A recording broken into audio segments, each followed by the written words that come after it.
In World War II,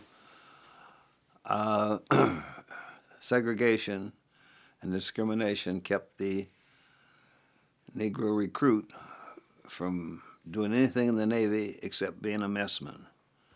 Dorie Miller, coming out of Texas, was a messman, and the day Pearl Harbor was attacked, everyone on his ship was destroyed except him. He came up out of the galley and saw the devastation on deck. He had never had any training on a machine gun. He grabbed one and brought down 3 Japanese planes. It made 2 lines in the newspapers. The Pittsburgh Courier thought he should be recognized and honored. We sent, not a reporter, we sent our executive editor to the Naval Department. They said, "Mr. Prattis, we do not know the name of the messman. There's so many of them. But we'll try our best to find out who he was." After 4 days, they told him we still haven't been able to find out. The publisher of the paper said, "Keep after it, Mr. Prattis." We spent $7,000 working to find out who Dorie Miller was. P.L. Prattis, executive editor of the Pittsburgh Courier, found out who he was. And when he left the Navy Department, they said, "Mr. Prattis, if you find out who it is, let us know." Well, he let them know, and then they gave him the background of the young man.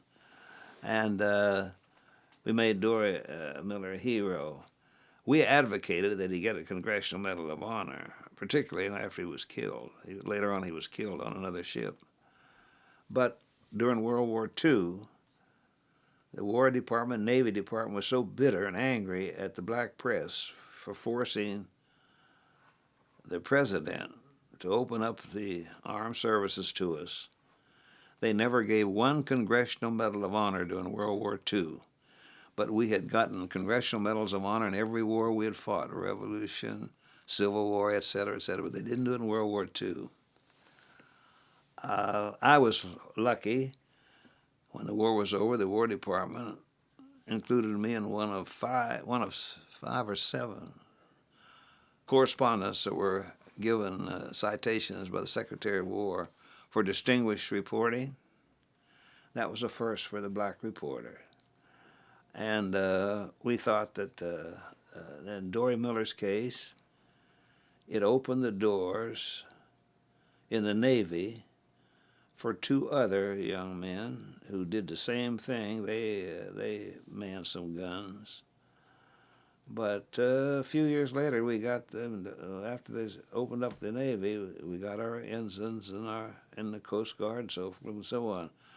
So it cost us $7,000 to find out who Dorie Miller was, which leads me to what I've said time and time again.